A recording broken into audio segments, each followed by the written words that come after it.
네, 맛있는 주식을 추천해드립니다. 주식 쉽게. 오늘은 저희가 식객 스페셜로 좀 준비를 해왔는데요.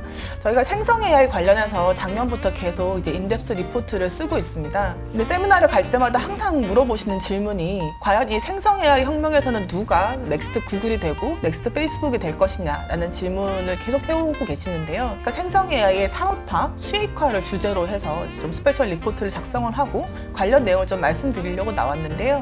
오늘은 글로벌 소프트웨어 담당 김수진 연구원과 인터넷 담당 이미석 연구원과 함께 그 내용 좀 나눠보도록 하겠습니다.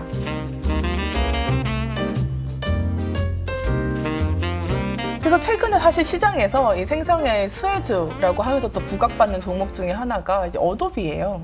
어도비는 최근에 뭐 어떤 스토리로 좀 주가가 오르고 있는 건가요? 네, 저희가 이제 상반기에 미국 주식이 이제 많이 올랐을 때 사실은 생성형 AI에 대한 기대감으로 주가가 올랐는데 생활에서 어플리케이션으로 생성형 AI가 쓰인 경우가 지금 없는 상황이잖아요. 그쵸. 그래서 이제 많은 분들이 이제 실망을 하는 게 언제 어플리케이션이 나올 것이냐. 그래서 실질적으로 기업들이 이제 수익화가 돼서 숫자가 찍혀줘야 주가가 계속 갈 수 있을 것인데 매출이 찍히는 종목들이 없다 보니까 이제 그런 부분들을 굉장히 아쉬워하는데 제가 이제 어도비를 미국 주식 중에 가장 탑픽으로 이제 말씀을 드리는 이유는 어도비가 가장 먼저 9월 달에 생성형 AI를 유료화로 사용을 할 수 있는 그 비즈니스 모델을 출시를 했어요. 요금제를 출시를 했습니다. 이 어도비의 파이어플라이라는 생성형 AI 모델이 있고요. 이제 이 생성형 AI를 통해서 이미지를 생성을 할 수가 있어요. 월 4.99달러를 내면 100크레딧을 받아요.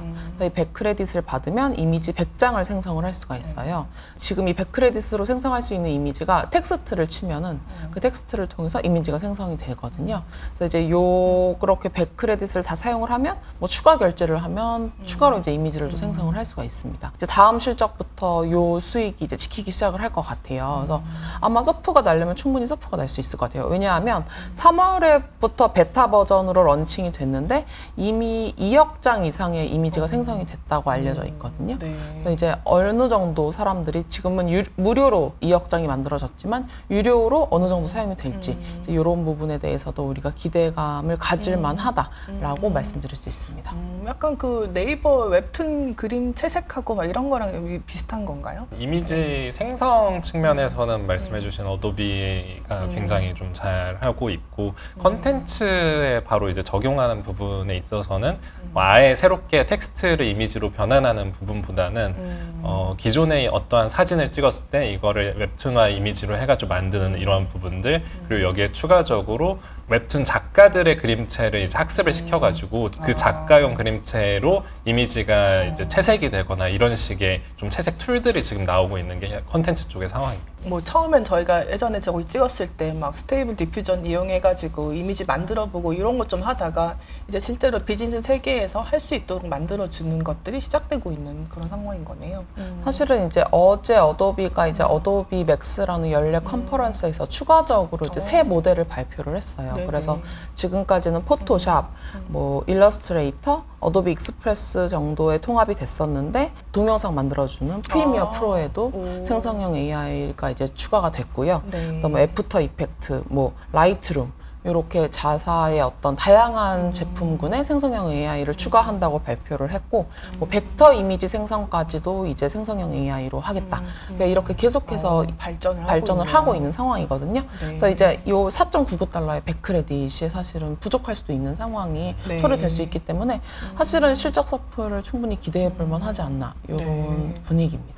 사실 이 스테이블 디퓨전 이런 회사들이 이미 뭐 텍스트를 넣으면 그림으로 그려주고 이런 것들은 다 했었는데 이게 뭔가 어도비만이 가진 강점이 있는 건가요? 뭐 어도비 같은 경우에는 단순하게 이제 이미지 아까 좀 전에 말씀드린 벡터 이미지 같은 경우도 이제 좀 더 전문적으로 이미지를 생성할 수 있는 것들을 제공을 할 수 있고요. 그러니까 좀 더 실제 스페셜라이즈드 된 업무에서 사용할 수 있는 기능들을 제공을 하거든요. 아무래도 단순하게 이미지 생성하는 AI하고는 좀 더 발전된 방향이라고 볼 수 있을 것 같아요. 그렇죠. 사실 뭐 이미지를 활용하고 하는 분야에서는 어도비만한 전문가가 없었을 테니까 뭐 사용하고 싶은 사람들이 뭘 원하는지 어떻게 하면 좋을지 이런 것도 다 알고 있었을 거고 뭐 3D 모델링이라든지 뭐 동영상이라든지 벡터 이미지라든지 사실 이미지도 형태가 다양하잖아요. 그리고 그 산업군도 다양하고 그래서 확실히 경쟁력 있다라고 평가를 받고 있는 상황입니다.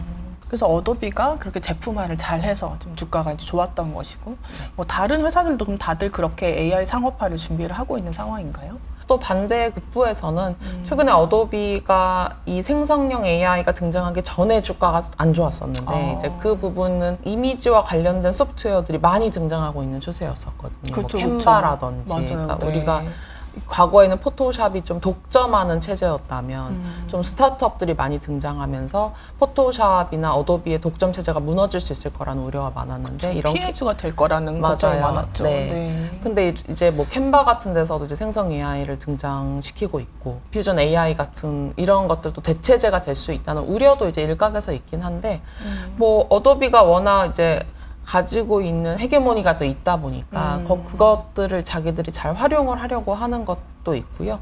그리고 이제 어도비의 강점 중에 하나는 사실 생성 AI의 가장 큰 문제가 그런 저작권, 데이터의 그쵸. 저작권 문제잖아요. 그렇죠. 이제 그 문제를 풀어가려는 노력을 많이 하는 것 같아요. 그래서 이제 그 문제를 자기들은 이제 라이선스가 있는 데이터만 학습을 시킨다. 그리고 자기네 어도비 스톡이라는 그런 자기네 스토리지에 있는 이미지들만 학습을 시켜서 그런 라이선스 문제가 없게끔. 그리고 그 문제가 있다면 그 이미지 안에 자기네들이 그 라이선스를 다 심어 놓겠다.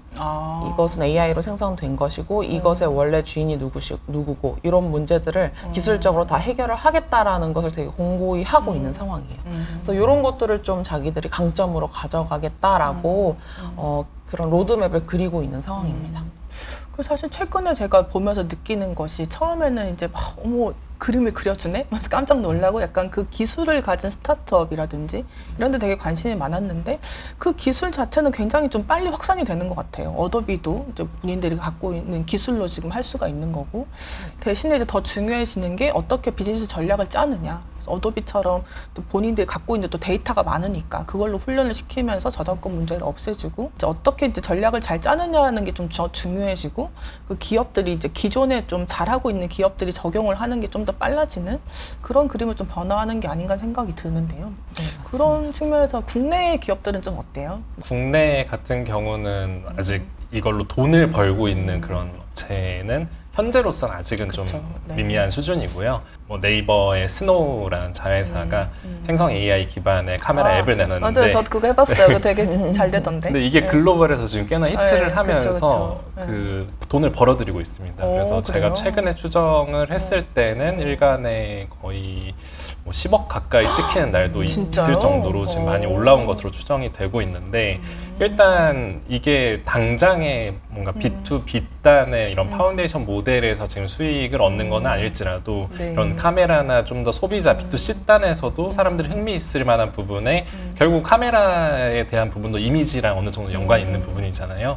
이런 거에서 돈을 버는 거는 뭐 네이버는 이미 조금씩 벌고 있다라고는 말씀을 드릴 수 있을 것 같아요. 그러나 여기에서 이제 전반적으로 봤을 때 네이버든 카카오든 규모 자체가 크다 보니까 실질적으로 이 기업의 기업 가치를 올리고 이익단에 확 좋아질 수 있는 거는 저는 광고 쪽에 이제 도입이 본격화되는 그런 시점으로 보고 있고요. 최근에 8월에 네이버 댄23 행사를 하면서 클로바 X라는 이제 챗봇을 이제 공개를 했습니다. 그쵸, 그러면서 네. 그거를 이제 베타 서비스를 하고 있고요.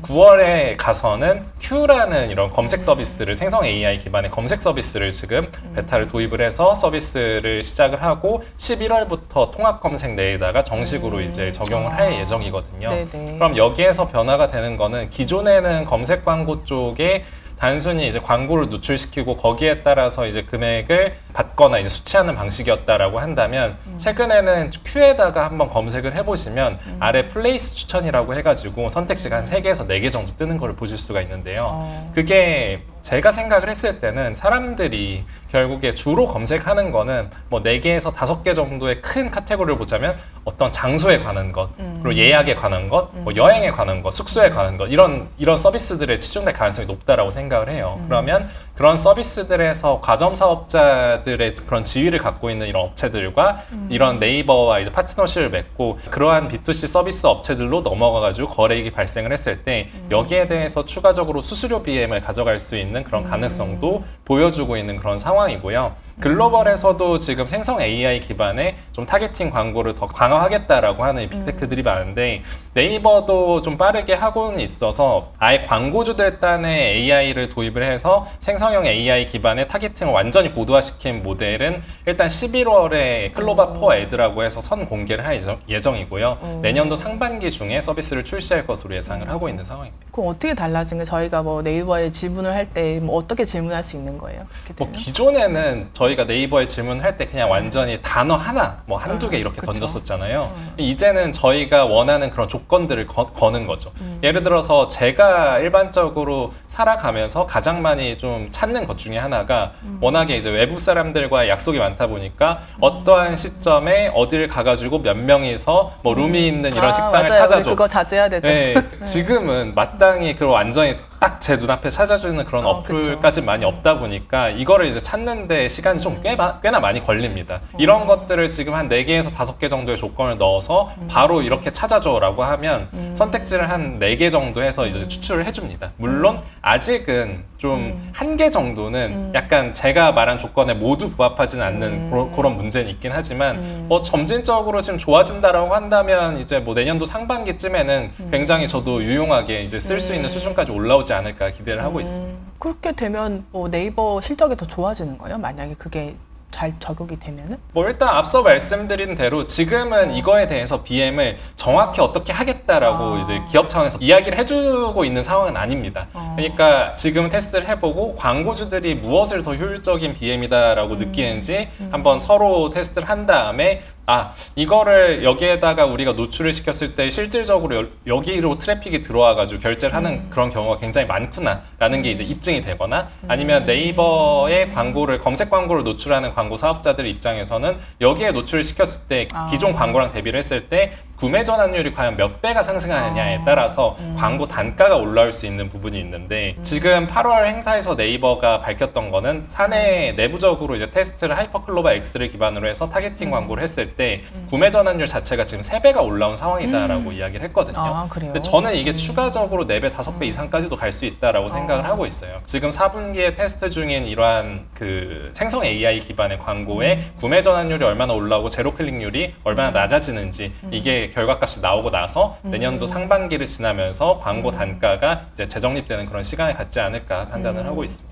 또 글로벌리 봤을 때는 가장 또 상용화에 앞장서 있는 업체가 마이크로소프트 아니겠습니까? 마이크로소프트는 좀 어떤 계획들 갖고 있고 어떤 걸 좀 저희가 주목해서 보면 좋을까요? 우선 마이크로소프트는 이제 투자자들이나 이제 많은 사람들이 가장 기대하는 기업이죠. 왜냐하면은 챗 GPT에 가장 그쵸. 깊게 인볼브된 기업이 마이크로소프트였고, 그래서 마이크로소프트가 사실은 어플리케이션에서 이제 오피스에다가 GPT를 탑재한 코파일럿이라는 그쵸. 제품을 출시함으로써 우리 삶을 가장 먼저 바꿀 기업이라고 이제 기대를 하고 있어요. 코파일럿이라는 제품을 11월 1일에 런칭을 하겠다고 9월 달에 발표를 한 상황이에요. 얼마 안 남았네요. 네, 근데 이제 사실은 여기서 이제 오해하실 수 있는 게 저희가 이제 11월 1일에 런칭을 한다고 해서 그걸 이제 뚝딱 쓸 수 그렇진 않아요. 있을지는 모르겠어요.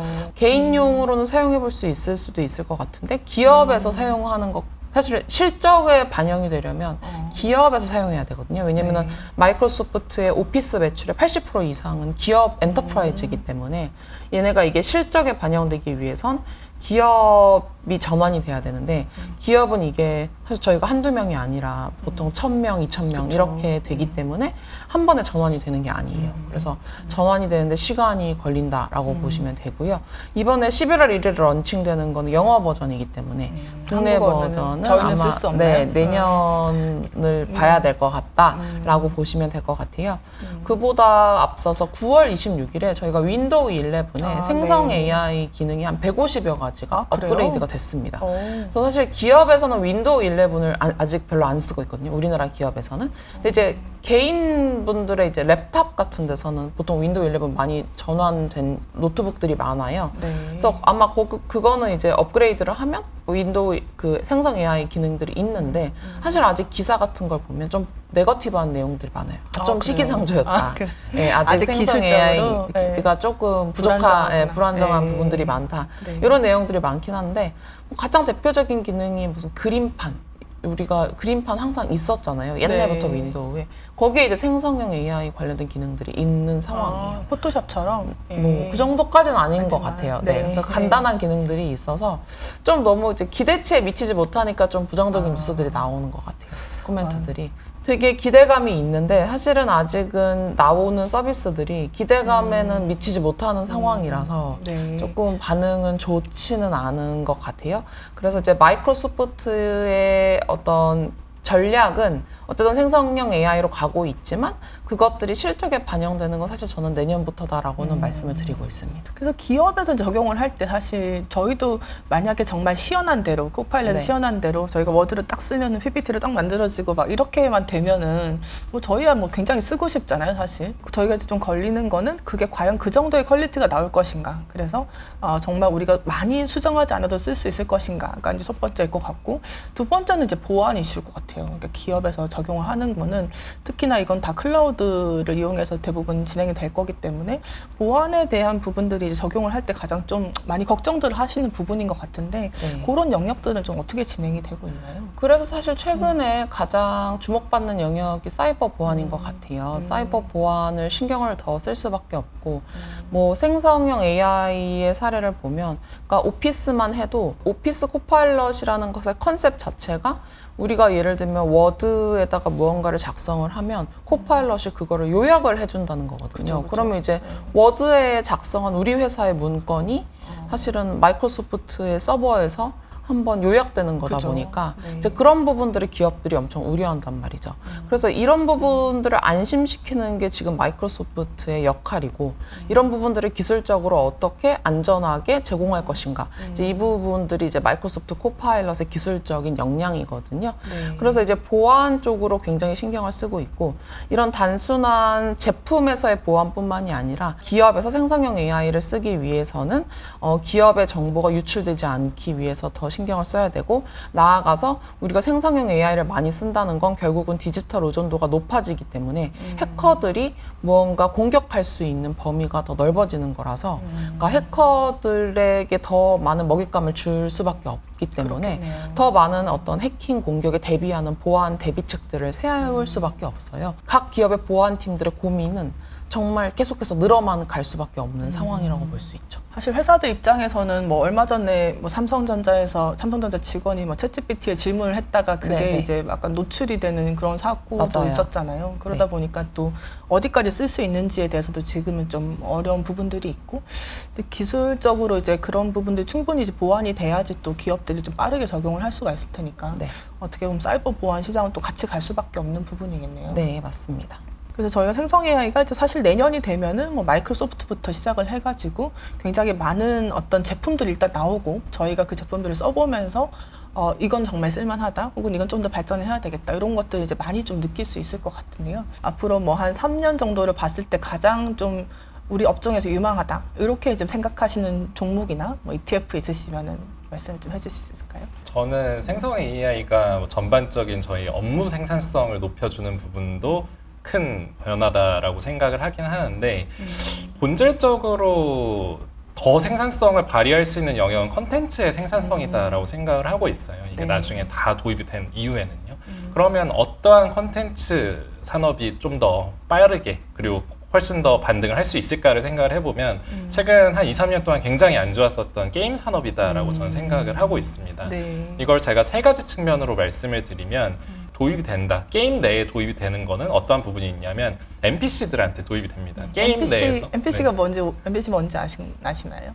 NPC가 그 게임에 있는 아무것도 역할이 없는 그런 친구들이죠. 네. 그래서 네. 그냥 논 플레이어 논- 캐릭터가 네. NPC인데 주변인들. 네. 네. 근데 이게 게임을 진행하다 보면 뭐 퀘스트를 받거나 무조건 대화를 할 수밖에 없는데, 이게 정해진 대답만 하다 보니까 게임을 사람들이 하는 이유는 굉장히 몰입감을 느끼면서 이 컨텐츠를 즐기고 싶어 하는 게 가장 큰데, 몰입감을 깨트리는 요소 중에 하나가 획일화된 NPC의 이런 그렇죠. 정해진 뭘 해도, 답변들이죠. 맞아요. 뭘 해도 같은 얘기하고 네. 같은 행동하고 그러니까. 근데 지금은 이런 NPC들의 아예 인공지능 인공지능을 부여하는 방식으로 이제 조금씩 변화하고 있어요. 그래서 전반적인 줄기나 틀만 정해놓고 그 안에서도 이 NPC가 좀 자유롭게 사고를 하고 자유롭게 플레이어를 응대할 수 있도록 이렇게 만들고 있는데 네. 이게 이제 조금씩 적용된 게임들이 중국 쪽에서 나오고 있고 중국에서요. 네. 네. 중국의 역수한이라는 게임이 지금 네. 나와가지고 거기에 캐릭터의 커스터마이징부터 이미 생성 AI가 다 적용이 됐습니다. 오. 그래서 텍스트 기반으로 이러이러한 캐릭터를 만들어줘 하면 생성 AI가 형성해서 만들어줍니다. 그럼 그러면 스토리가 약간 꼬이지 않아요? 이렇게 가야 되는데 일단 갑자기 그 막- 외관에 대한 부분을 일단 만들어주고요. 네네. 그 다음에 주요 NPC들에 대해서 인공지능 부여를 하면서 조금 네. 더 자율적으로 이렇게 대응을 하도록 이렇게 만들었는데 그게 지금 플레이어들의 반응이 굉장히 좋은 편이고요. 좋아요. 물론 이게 꼭 생성 AI의 그런 영향 때문이다라고는 볼 수는 없지만 이 게임이 지금 상반기 말에 나와가지고 매출 순위 iOS 모바일 기준으로 했을 때 2위에서 3위 정도를 계속 왔다 갔다 하는 그런 네. 성과를 내고 있습니다. 그래서 이미 게임 내에 적용이 된다라고 했을 때 재미가 좋아질 수 있는 부분이 충분히 존재를 하고 이게 유저들의 알프 상승으로 이어질 수 있다라고 전 판단을 하고 있고요. 네. 두 번째로는 Q단의 증가가 있을 거예요. 최근에 많이 만든다. 한 3년 동안의 게임 산업이 굉장히 어려워진 이유 중에 하나가 코로나 이후에 재택근무가 좀 많이 활성화됐잖아요. 네. IT 기업들이 거의 다 이제 재택근무에 들어가면서 게임도 마찬가지였는데 게임 산업이 아무래도 막 크런치 모드 막 이런 것도 있을 만큼 게임의 신작 출시 전에 엄청나게 이제 좀 협업 많이 하면서 달리는 그런 기간이 필요한데 이러한 부분들이 다 이제 떨어져 있다 보니까 게임의 전반적인 지금 생산 타임라인이 다 밀리고 떨어졌습니다. 그래요. 그래서 이러한 부분들이 지금 뭐 재택근무도 이미 거의 다 이제 다시 회사로 다 복귀하기도 했지만 게임을 만드는 측면에서의 프로그래밍에 대한 부분도 노코드 툴이 도입이 되면서 조금씩 이제 계속 네. 정말 사소한 부분 하나하나까지 다 터치를 해야 됐는데 네. 큰 줄기를 이제 잡아 나가고 아래에 이제 작은 부분들은 생성 AI한테 외주를 주는 방식으로 이제 할 수가 있게 되는 거죠. 그래서 이러한 생산성이 높아지는 부분이 굉장히 크고요. 그리고 세 번째로는 비용단에도 급격하게 떨어질 건데 이 부분이 일단 단기적으로는 내년부터 보일 수 있는 가장 빠르고 큰 변화다라고 보시면 좋을 것 같아요. 게임을 만드는 데 있어서 한 100의 비용이 들어간다라고 한다면 40 정도의 비용이 들어가는 게 이 아트에 대한 비용이거든요. 아트라는 게 일러스트와 같은 이미지라든가 네. 아니면 사운드에 관련된 이런 부분들 있잖아요. 네네. 그런 게 거의 한 40% 정도 들어가는데 이런 것들을 앞서 말씀해주신 그런 이미지 툴들과 함께 뭐 스테이블 디퓨전이나 이런 것들이 지금 찍어내고 있는 상황입니다. 물론 아직 지금 찍어내는 수준이 바로 게임에 적용할 정도까지 수준이 올라온 건 아니어서 네. 일반적으로 지금 도입하고 있는 그런 글로벌 게임사들의 경우에는 한번 미드전이나 스테이블 디퓨전으로 원하는 그림을 이제 찍어낸 다음에 여기에 대해서 일러스트레이터가 붙어서 리터칭을 하는 방식으로 좀 변해가고 있거든요. 중국 쪽에서 이런 식으로 바꾼 게임사들의 이야기를 들어보면 기존의 캐릭터나 어떤 원화 한 장을 제대로 만드는데 2주 정도 걸렸다라고 한다면 네. 지금 3일에서 4일 정도까지 좀 떨어졌다라고 합니다. 어. 그리고 뭐 제가 이거는 그냥 중국 언론들을 이제 종합해서 봤을 때 중국에서 프리랜서로 일하고 있는 일러스트레이터의 월간 수입이 원래 한 8,000위안 정도 됐다라고 한다면 네. 지금 2,000위안까지 떨어진 상황이고요. 4분의 1로 떨어졌다고요? 근데 앞서 말씀드린 것처럼 네. 리터칭 방식으로 바꿨을 때 지금 기간이 4분의 1 정도 떨어졌잖아요. 그렇죠. 이게 네네. 비용단에 바로 나타나고 있는 거예요. 정말요? 와. 그러면 당장 내년 후년도 가면서 이런 게임 업체들이 도입을 이제 보편화한다라고 했을 때 아트 비용으로 쓰이던 이 40이 이제 뚝뚝뚝 떨어지게 되겠죠. 기존에는 일러스트 한 장을 만드는데 일반적으로 단가가 한 수십만 원에서 캐릭터 같은 경우에 100만 원을 넘어가는 수준인데 이것도 생성 AI 기반으로 뽑았을 때 지금 수십 원 단위에서 뭐 수백 원 단위까지 떨어지는 거잖아요. 여기에 대해서 리터칭이 들어가는 방식이고요. 네. 그래서 이거는 저는 내년도 하반기 정도부터는 관찰될 비용 감소의 트렌드다라고 좀 보고 있습니다. 그래서 산업단에 이렇게 오랜만에 굉장히 좋아지는 구간으로 접어드는데 물론 게임사들도 수혜를 보긴 보겠지만 10년 전이랑 비교를 해보면 앱스토어나 플레이스토어가 처음 등장을 했을 때 그때도 생산성이 올라가면서 컨텐츠가 쏟아져 나왔거든요. 근데 네. 비단 레거시를 갖고 있던 기존 게임사만 수혜를 봤다라기보다는 좀 더 소규모로 소형 개발진으로 개발을 할 수가 있게 되다 보니까 그런 게임사들이 굉장히 커버렸고 경쟁자가 돼버렸죠. 그래서 게임사는 지금 온전히 이 수혜를 완전히 다 누린다라고만 볼 수는 없는 상황이고 네. 좀 더 잘 골라서 투자를 해야 된다라고 한다면 일단 수혜가 확실하게 집중되는 영역은 이 게임들을 만드는 데 있어서 필요한 게임 엔진이다라고 보시면 될 것 같아요. 게임 엔진이 뭐예요?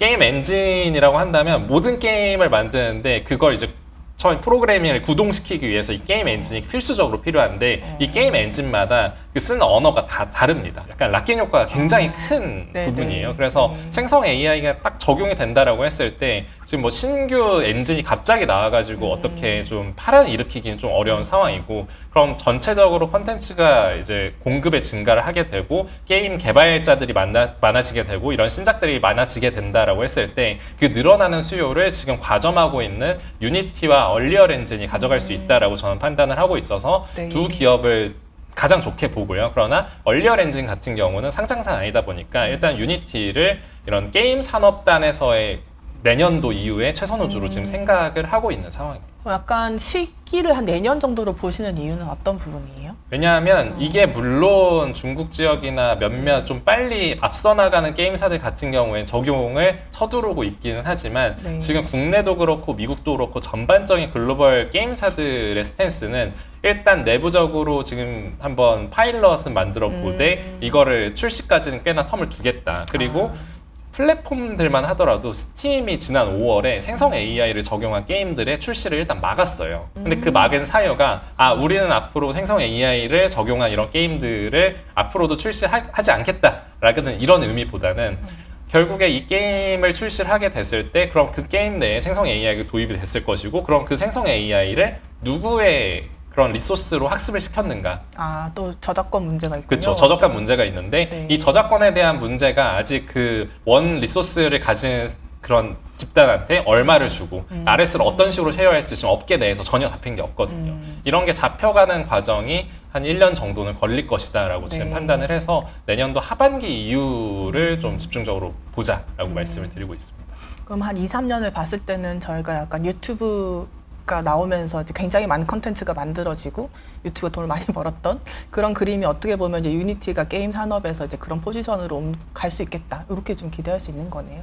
그렇죠. 그리고 제가 뭐 마지막으로 한 가지만 더 말씀을 드리면 얼리얼보다도 유니티가 조금 더 수혜의 앞단에 있다라고 말씀을 드리는 편이에요. 그러한 네. 이유가 그 이전 10년 전의 케이스랑도 같이 비교를 해보시면 결국에 리소스가 10년 전에는 유통 쪽으로도 이제 게임 개발자들이 다 담당을 해야 됐는데 이런 유통을 스토어들이 담당을 해주게 되다 보니까 리소스를 개발에다 집중을 하게 돼서 생산성이 올라온 거거든요. 네. 그럼 이번에는 결국 뭐 그냥 프로그래밍의 생산성이 올라오는 것도 있지만 아트 비용으로 썼던 리소스를 개발 쪽에만 집중을 할 수 있다 보니까 생산성이 확 올라오는 게 있고 개발진의 소형화가 이루어질 것인데 그렇게 됐을 때 일단 먼저 증가하는 거는 좀 더 만들기 쉬운 장르인 캐주얼 장르, BMMORPG 장르라고 보시면 될 것 같아요. 좀 근데 간단한 게임들. 네, 그렇죠. 네. 그러나 이런 캐주얼 장르 같은 경우엔 유니티가 좀 압도적으로 시장을 장악을 하고 있고요. 네. 얼리얼 엔진 같은 경우엔 좀 더 사실풍에 가까운 이런 네. MMORPG 위주로 좀 제작을 하다 보니까